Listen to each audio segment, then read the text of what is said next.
Hey y'all, welcome back to my channel. In today's video, I am going to be showing you all this braided, twisted, pinup style. As you all can see here, I am starting off with blown out hair, and in the back, I am actually going to be doing some medium-sized twists, but I will be using the Bonita Afro Balm pomade, which is kind of like a cream, but it has a little bit more hold to it. And on top of it, I will be layering this with the Dew Mousse, which is one of my favorite mousse or foaming lotions out here these days.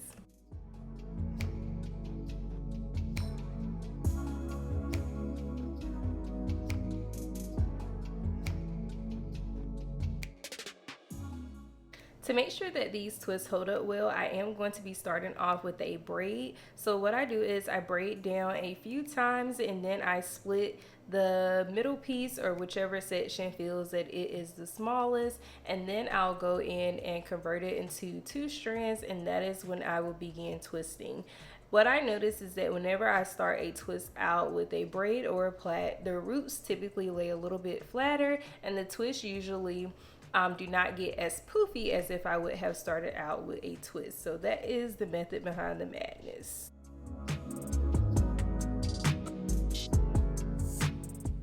And I'm going to repeat this process in the back section of my head, making sure I also layer the twist row by row.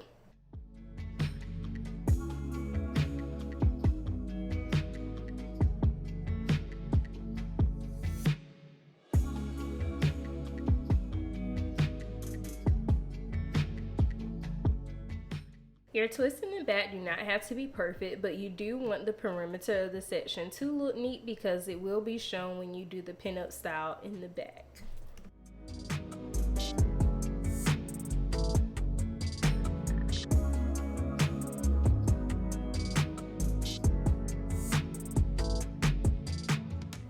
Especially when working with blown out hair, you always want to make sure that you are twisting as tightly as possible because the hair is more prone to unraveling on its own.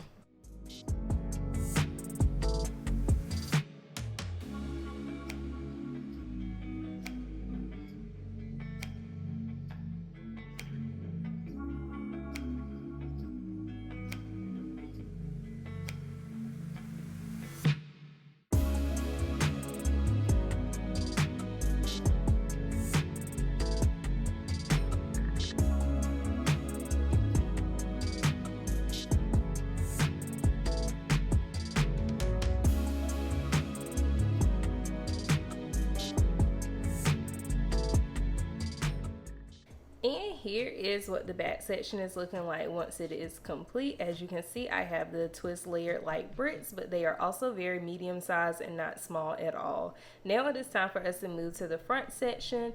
In the front, I decided to kind of go with curved parts. You can kind of do whatever part and direction you want to do. You can do diagonal, you can do straight backs. Honestly, if you don't even want to do braids, you can actually do flat twists in the front. This is really just to make sure that the hair is out of your face and that when it is time to wake up the next day, you literally can just get up and go and not have to worry about freshening anything up. I am using the jam to make sure that the perimeter of each section is as neat, as smooth and crisp as possible, and I like to take my rat tail comb to smooth that product in. Jam is a very thick product, and the reason why I choose to use jam over a gel is because jam does not flake.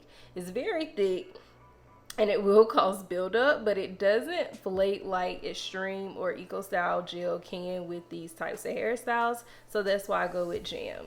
Now for me, the reason why I told you all you can do whatever you want to do to the front is because these cornrows really took some muscle, okay? As you all can see here, every single time I got ready to cornrow one direction, I had to take a little break, give my arms a break, take a deep breath, close my eyes.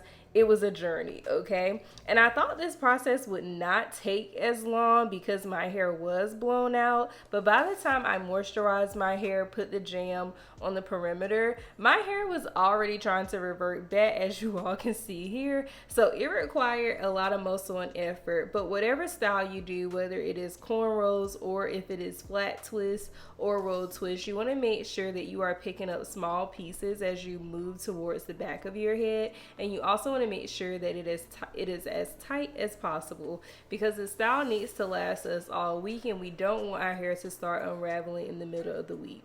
As you all notice here, once I got to the ends of a section, I did go ahead and add a little bit more moisturizer to make sure that my ends were just as moisturized as the rest of my hair. And then I'm going to tuck it away and move on to the next cornrow.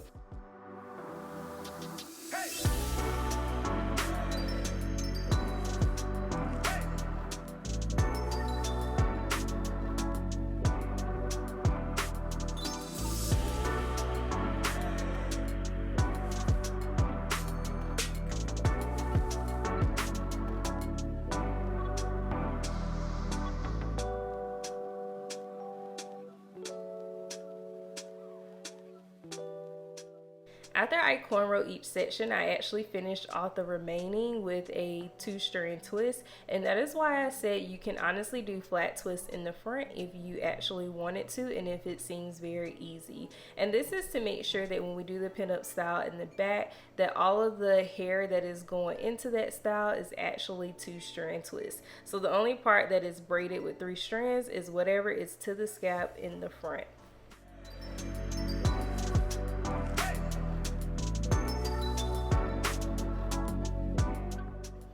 Doing pinup styles like this can take a little bit more extra time out of your wash day, but the thing that really keeps me motivated and keeps me going is the thought that when it's time for me to get up in the morning, I'm not going to have to do nothing but maybe spray a little bit of a shine mist or a shine spray and keep it moving. And that's what keeps me going. But trust me, I'm just as tired as you probably are when it is time to style your hair on wash day.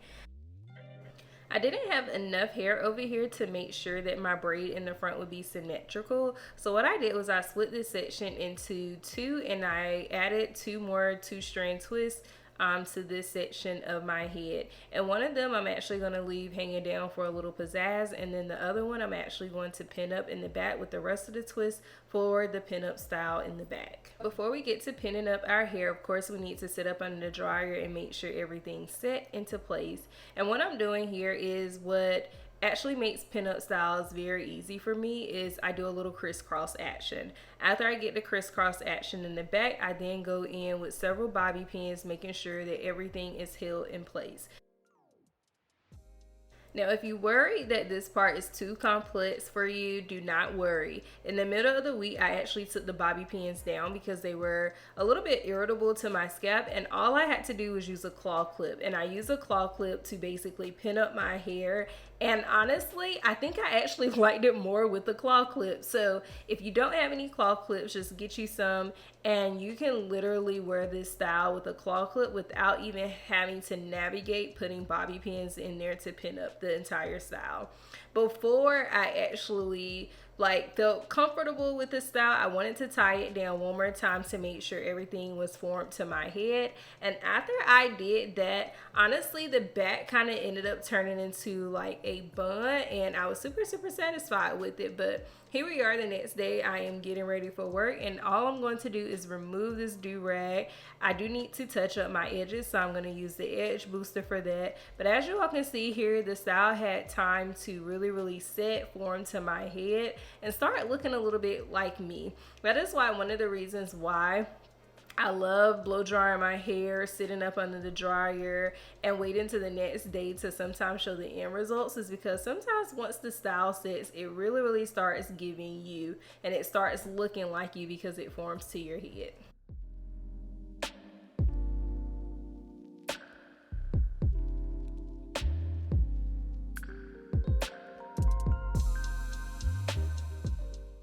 And I'm just going to finish it off with this actual heat protectant by Chi.